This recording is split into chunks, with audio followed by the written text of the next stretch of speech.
บ่ฮอด300,000มีแต่เยอรมันเท่านั้นที่เอาทหารขึ้นมาทหารที่เฮ็ดใช้ได้ที่ไปรบแท้ๆน่ะ 3-4 แสนเท่านั้นบางประเทศบ่ฮอดแสนทหารนั่นน่ะบ่ใช้จ่ายการทหารเขาเว้ามันก็ถูกลุงตอนนี้น่ะฝรั่งเขาก็ยอมรับว่ามันถูกดังนั้นอเมริกาที่เขาเว้าน่ะเขาบ่ได้เกรงใจเจ้าเขาเว้าเจ้าตื่นเขาเว้าเจ้าเครียดเจ้าสิคิดว่าเขาหักหลังก็แม่น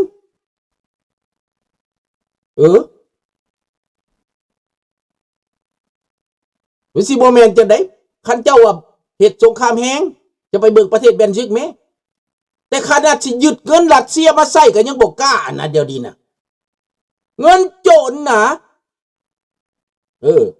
รัสเซียยิงใส่เรือนประชาชน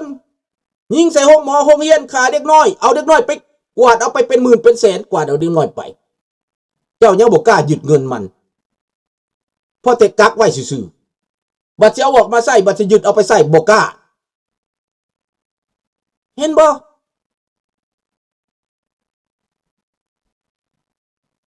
ให้ประเทศใดประเทศหนึ่งมาเฮ็ดกับอเมริกาเบิ่งคันมันสิเอาไว้เงินนั่นน่ะสมมุติเกิดศึกกับจีน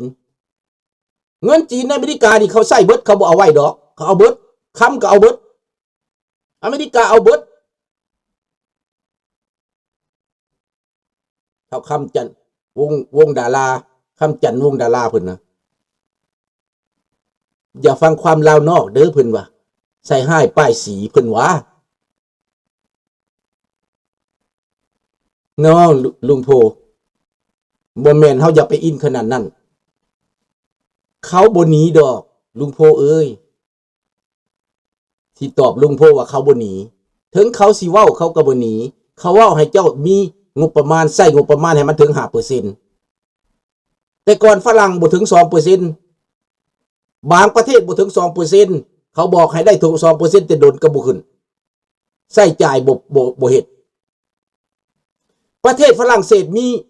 มีคำอยู่ในสต็อกนะบ่ออกมาใส่บ่มาใส่จ่ายการทหารเขาเถียงกันในลุง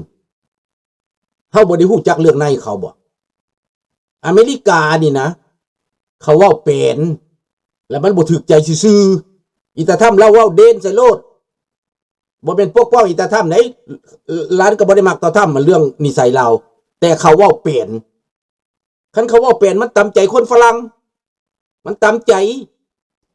เท่านั้นซื่อๆเขาต้องรู้จักว่าถ้าบ่มีอเมริกาหั่นนะถ้ามายุโรปอยู่ได้บ่หลายคนได้ว่าอยู่บ่ได้พวกทหารนั่นน่ะเขาว่าบ่ได้สู้รัสเซียบ่ได้คันบ่มีฝรั่งคันบ่มีอเมริกาประเทศยุโรปทั้งหมดนะ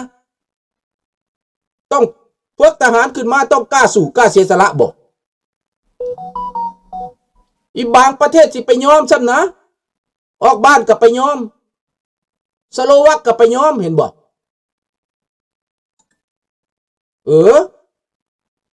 บ่แม่นว่าเพิ่นสิสู้ได้ดังนั้นพี่น้องเรื่องวัฒนธรรมมโนตราอีเนาะ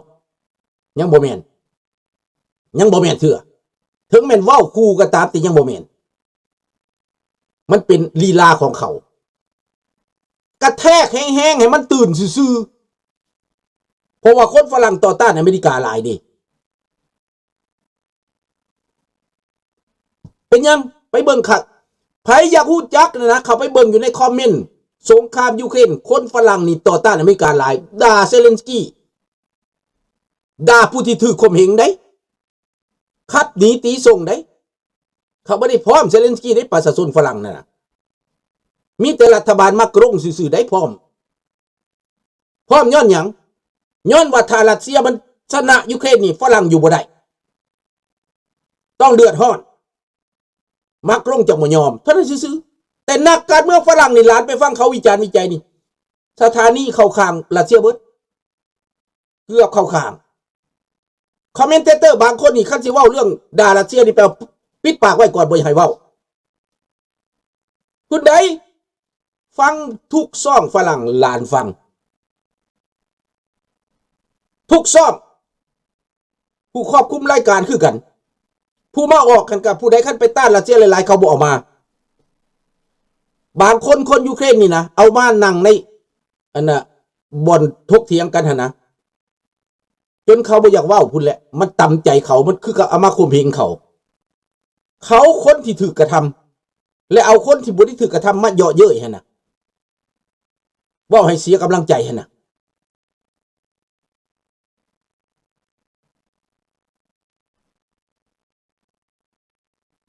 ก็แม่นหากแต่ว่าเยอรมันนี่ผู้ใดไปพร้อมรัสเซียนะเขาบ่ไว้หน้าเด้เพราะเยอรมันเขาฮู้เลยว่าคนเยอรมันตายในรัสเซียหลายเด้ความเก่ากำลังขึ้นมาได้เรื่องของมันนั่นน่ะน้องจอนดังนั้นรัฐบาลเยอรมันเขาบ่เอาดอกรัสเซียน่ะบ่ปลอดภัยสำหรับเขาดอก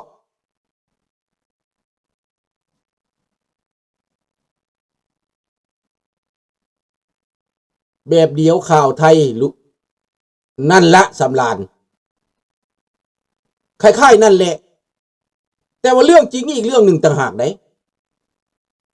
ลาวนอกบ่แม่นเจ้าของแผ่นดินก็โคตรพ่อโคตรแม่แก้วมึงพูดแล้วเป็นเจ้าของแผ่นดินมาคำจันบ่แม่นคนลาวเสื้อชาติลาวบ่มีสิทธิ์หยังเพิ่นว่ะกะแก้วเด้พ่อมึงบักโฮจิมินห์นั่นเด้กินขี่บักโฮจิมินห์เด้อเอาขี่บักโฮจิมินห์ไปอ้อไปลามกินโคตรพ่อโคตรแม่มึงกินอันนั้นแหละมึงบ่แม่นลาวมึงน่ะมึงว่าลาวนอกบ่แม่นลาวน่ะแม่นหยังคือมาเซิ้นเมืออยากให้มาสร้างสาพัฒนาประเทศอันใดก็เสื้อสัตว์ลาวนะครับผู้นำปากหมาปากเน่ามึงหั่นน่ะเนาะบักประธานประเทศก็ห้องบักนายกก็ห้องเสื้อสายวงศาคณาญาติโอ้ยตีนกูอยากอัดปากเด้วงศาคณาญาติพ่อแม่มึงได้ฆ่าพ่อฆ่าแม่เขา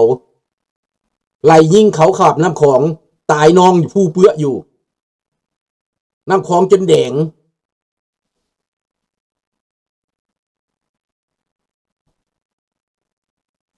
เห็นแล้วบอกความจริงนะมันว่ากับปากกับตาลาวนอกบ่เป็นเจ้าของแผ่นดินมันวะมึงนั่นแหละเจ้าของแผ่นดินแก้วนั่นแหละให้เจ๊กกันแหละเป็นเจ้าของแผ่นดินมึงน่ะสมน้ำหน้าให้สู้เป็นหนี้อีกล้านปีให้สู้เป็นทาสเจ๊กทาสจีนทาสแก้วอีกล้านปีกูสิสักกี่แห่สมน้ำหน้าเนอะ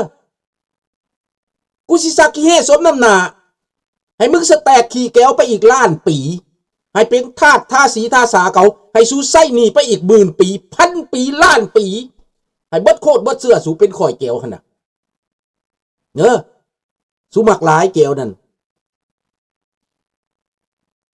พวกอยู่ในประเทศนั่นแหละสู้สิหลับไส้พวกอยู่นอกประเทศนี่กูไม่ได้ง้อดอกกะสิว่าเลยนะสบายลูกหลานเฮาอยู่ต่างประเทศนี่อยู่ทางกินอยู่ทางอยากอยู่ทางไปสั่งมาอยากพักเวเคชั่นก็ไปง่ายป้ามื้อนี้เมื่อยแล้วอยากไปเที่ยวแล้วไป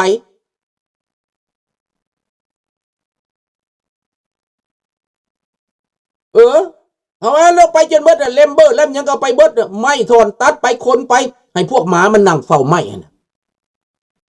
วงคำจันทร์นี่นะมาคำจันทร์วงดารามึงนั่งเบิ่งเด้อนั่งสแตกขี้ฝุ่นเด้อต่อไปก็น้ำท่วมหัวมึงพอทำลายธรรมชาติข้าพเจ้าว่าบ่สุภาพนั่นมันสมน้ำหน้าแหละอันนี้นะให้คิดเอา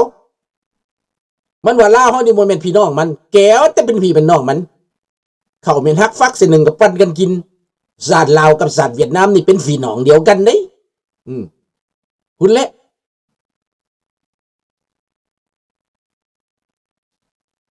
ไผหวังสิฆ่าเขาตาย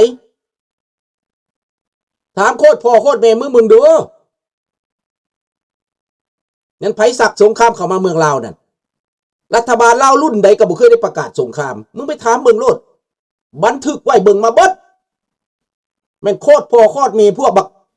คำไตไก่สอนที่เป็นแก้วผสมอยู่ลาวนี้ไปนำเอาแก้วเข้ามาทำลายประเทศลาว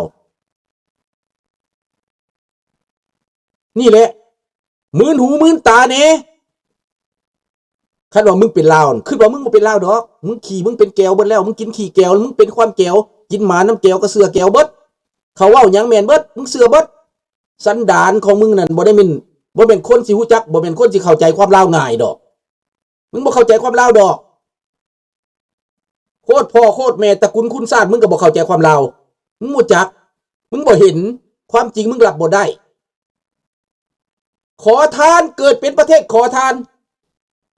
มึงเปรียบเทียบโลดเงินกีบสมัยก่อนนะบาทหนึ่งต่อ25กีบเดี๋ยวนี้บาทหนึ่ง700กีบบักเว้น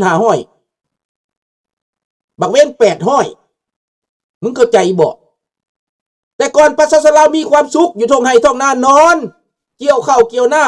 ำงัวควายไปเขาผูกไว้ทงไห้ทงนาบ่มีไผหลักบ่มีไผเอาเข้าบ้านข้าพเจ้านะพี่น้องในหน้าข้าพเจ้านะเกี่ยวเข้าได้เท่าใด5,000 พรผู้ใดเคยจักมัดหนึ่งนะมัดอันที่ข้าเจ้าเอามาพาดนี่นะได้5,000 พรกองบอกย่อยข้าพเจ้ายังหนุ่มดีเนาะ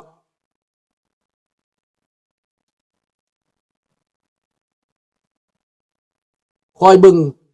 คลิปเจ้าทีวงสวรรค์เว้าแม่นความลาวพุ่นนะพูดเจ้าสิว่าเบียนก็ไม่แม่นจะว่าผู้เดียวเจ้าบัดนี้พี่น้อง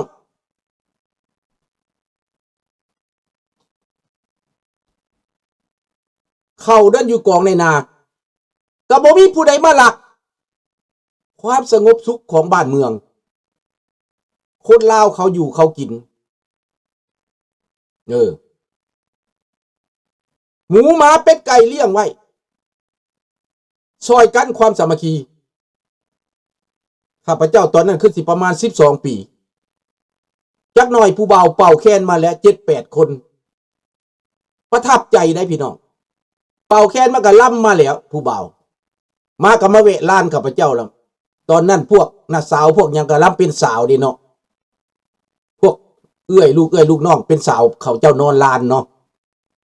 มาเขาเจ้าก็แวะรถได้แวะเข้าไปแล้วก็ลากไม้มาแล้วก็ไม้ห้องมาใส่แล้วก็ตีตึบตับตีเข่าอ้าวผู้ใดมาหลักเฮ็ดหยังอันนี้วะตื่นขึ้นมาเขาเจ้าตีเข่าเที่ยงคืนพอดีแล้วเข่าน่ะเขาเจ้าตีจนแล้วได้เที่ยงคืนแล้วก็ไปจับเอาไก่เอาอันนั้นมาข่าแกงให้เขากินต้มให้เขากินนึ่งข้าวให้เขากินแล้วเขาบ่ได้เฮ็ดหยังแล้วตื่นมามีแต่มาปัดมาเอาเฟืองออกซื่อๆมาเมียนเฟืองเมียนหยังตื่นมาแล้วความสามัคคีคนลาวนี่นะ7-8 คนชายสกันเขาเอาสั่นนี่บ่มีผู้ใดมาหลักเขานะแต่คู่มือนี่นะให้มึงเอาไว้โลดบักคำจันแม้แต่เมียมึงเขาก็ยังสิหลักเอาหนาแม่นบ่ลิงหน่อยบ่เหลือเดี๋ยวนี้นะหมากะลักหมูกะลักเป็ดกะลักไก่กะลักทุกอย่างพวกจูน50 ปีเกิดความอลหนเกิดแต่ความชั่วความเลวเกิดแต่ความอับปรีสีกบาลสันดานเผด็จการทองลุนสอนใจพวกนี้พวกทรลาดพวกซาดหมาพวกซาดเกี่ยวเฮียนมานำเกี่ยว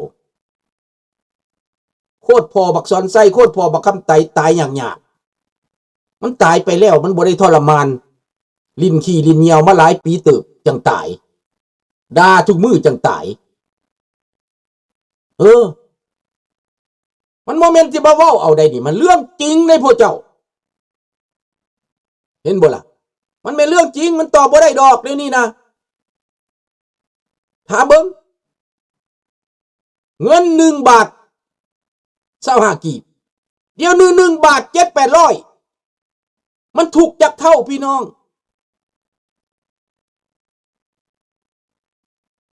แล้วเฮ็ดจังไดแม่นบ่อามิโกเจ้าเบิ่งดูลูกหลานเขาเว้านั่นเด็กน้อย14-15 ปีติดโรคเอดส์พนักงานภาครัฐติดโรคเอดส์สมน้ำหน้ามันติดกันฮอดบักทะลุนพากันตายย้อนเอดส์เด้อสูเด้อตายบ่ได้พุดได้เกิดตายโรคเอดส์ตายทรมานว่าคำจันรู้จักท่านคำไตสีพันดอนเนาะบักคำไตสีพันดอนบ่บักตายอย่างยากหั่นน่ะตายยิ่งแคบกระจ่อย